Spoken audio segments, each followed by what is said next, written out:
ယောက်ျားလေးအတွက်အခြေချမ်းပြီးစီစဉ်နေပြီးတော့စုမြက်ကပြန်နေကြိုးစားလိုက်ပါတယ်အဲ့တော့စုမြက်ဒီဘက်ပြောပြမယ်အကြောင်းအရာဘာလဲဆိုလို့ရှိရင်ရေရှည်လက်တွဲမြင်းနိုင်တဲ့အတွဲတွေမှာရှိတဲ့လက္ခဏာ၅ချက်ကိုစုမြက်ထုတ်ပြီးတော့ပြောပြပေးသွားမှာဖြစ်ပါတယ်ဒီအခုပဝင်းချင်းမှာဆိုလို့ရှိရင်တချို့ကြတော့ဟိုစိတ်ကစားပြီးတော့ခဏခဏရီးစားရများမျိုးရှိရဲခဏခဏဟိုတွဲလိုက်ပြလိုက်ဖြစ်နေရမျိုးရှိရပေါ့နော်တချို့ကြလည်းအဲ့လိုမျိုးမဟုတ်ဘဲနဲ့ဟိ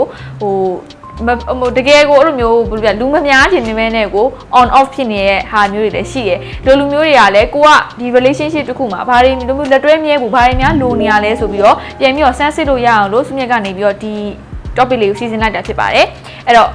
စလိုက်ကြအောင်ချိုကြီးတယောက် Friday night တွေကိုထူကြော်လာဖို့ဘော်ရာတစ်တွေလိုနေပြီထင်တယ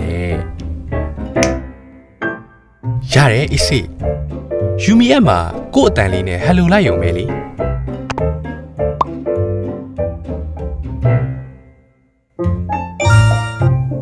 ယူမီနှလုံးသားချင်းချိတ်ဆက်စို့နံပါတ်1ချ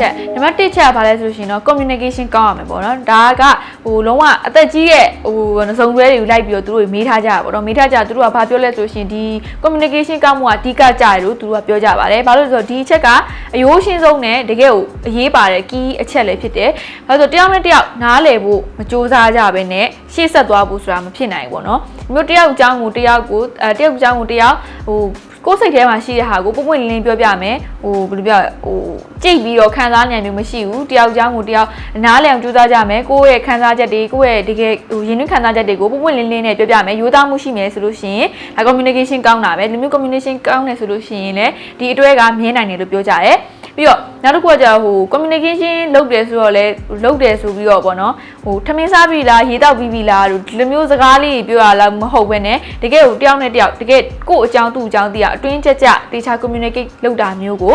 ပြောတာပေါ့နော်အဲ့တော့ဒီလိုမျိုးလေး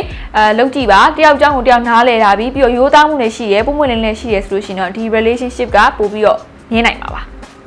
နံပါတ်2ချက်ကဘာလဲဆိုလို့ရှိရင်တော့ရန်ဖြစ်တာတွေကနေပြီးတော့သူတို့ကသင်ခန်းစာယူကြရပေါ့နော်ဒီမျိုးရန်လုံးဝမဖြစ်ရန်လုံးဝမဖြစ်ရဘူးရန်လုံးဝမဖြစ်မှဒီ perfect ဖြစ်တယ်ဆိုတာမျိုးမဟုတ်မှားရပေါ့နော်ရန်ဖြစ်တာကောင်းတယ်အဲဆိုတော့ရန်ဖြစ်တယ်ဆိုတာဒီ relationship မှာအချင်းချင်းပြဿနာတွေရှိနေတဲ့အတွက်ကြောင့်မလို့ဒီမျိုးရန်ဖြစ်ပြီးတော့ဖြေရှင်းရတာပေါ့ဒါမှန်ငယ်ဆိုရန်ဖြစ်တယ်ဆိုတာဒါဖြေရှင်းနည်းတစ်မျိုးပဲပေါ့နော်ဒီမျိုးရန်ဖြစ်တဲ့အခါမှာလည်းတခုတတိပေးနေတာပေါ့တယောက်နဲ့တယောက်အတင်းကိုဟိုအပြစ်တင်စကားတွေမပြောဘူးပေါ့နော်မပြောဘဲနဲ့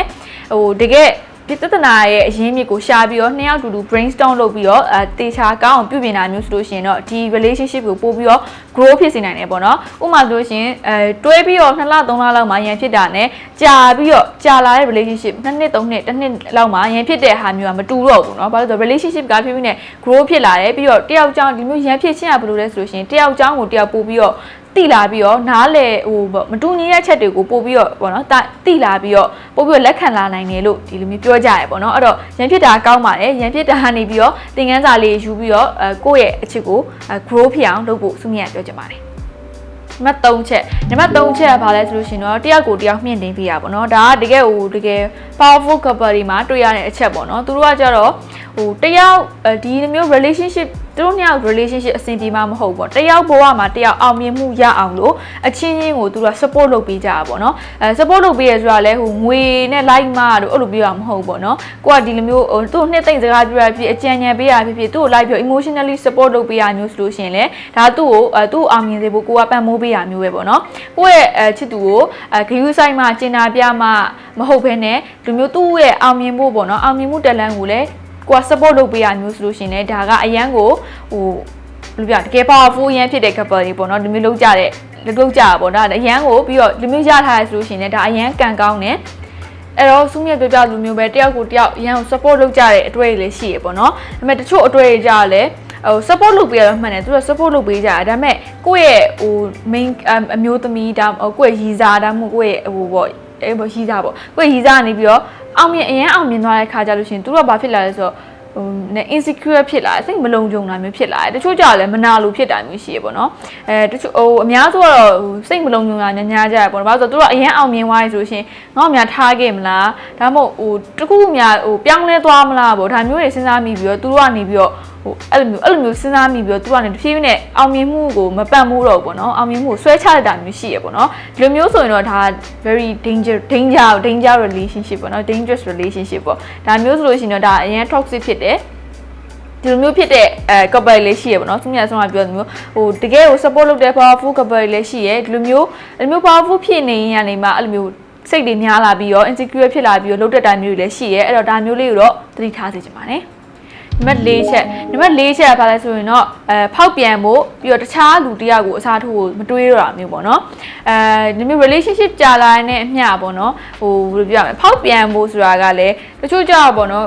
ကောင်လေးချောလေးတွေ့တော့ကောင်မလေးချောလေးတွေ့လို့ပေါ့နော်ငန်းလိုက်တာမျိုးရှိရအဲ့တော့ဆောင်းလာစုမြတ်ပြောသူပဲဒီလိုမျိုးတွဲမလားဆိုရင်တော့မတွဲဘူးပြီးတော့သူကဒီ relation ကိုယ့်ရဲ့ဒီတကယ်ဖြစ်နေတဲ့ relationship မှာပဲသူကတားရရဲပေါ့နော်ပြီးတော့အနာဂတ်မှာသူတို့အနာဂတ်ကြောင့်စဉ်းစားတဲ့အခါမျိုးမှာဆိုလို့ရှိရင်လည်းဒီလူပဲမပြောင်းမြဲပါနေရမျိုးဒီလူပဲမြဲထည့်ပြီးတော့စဉ်းစားတတ်တာမျိုးဆိုလို့ရှိရင်လည်းဒါကကိုယ့်ရဲ့စိတ်ကကိုယ့်ရဲ့မသိစိတ်ကနေပြီးတော့ဒီလူနဲ့ပဲလက်တွဲဖို့ဆုံးဖြတ်ထားတယ်ဆိုတဲ့ပုံစံမျိုးပေါ့နော်သဘောမျိုးကိုတက်ရောက်တယ်ပြီးတော့ရှင်လည်းရန်ဖြစ်တဲ့အခါမျိုးမှာစိတ်ညစ်စရာကြုံလာတဲ့အခါမှာလည်း तू ကနေပြီးတော့ဒီ relationship ကိုအဆုံးသတ်ပြီးတခြားလူတစ်ယောက်နဲ့တွဲမယ်ဆိုပြီးတော့အဲ့လိုမျိုးစဉ်းစားရမျိုးမလုံးမိရမျိုးပေါ့နော်ဒီမစဉ်းစားမိရမျိုးဆိုရှင်လည်းဒါလက်တွဲမြင်နိုင်တယ်ပေါ့နော်ဘာလို့လဲဆိုတော့ကိုကနေပြီးတော့ဒီလူတစ်ယောက်ကိုပြောင်းမှုမစဉ်းစားဘူးဒီပြဿနာတက်တယ်ဆိုလို့ရှင်ဒီပြဿနာကိုဘယ်လိုမျိုးဖြေရှင်းကြမလဲဘယ်လိုမျိုးပြေလည်အောင်လုပ်ကြမလဲဆိုတာကိုပဲစဉ်းစားတယ်တခြားလူတစ်ယောက်ကိုပြောင်းမှုမစဉ်းစားဘူးဆိုလို့ရှင်လည်းဒီအတွဲက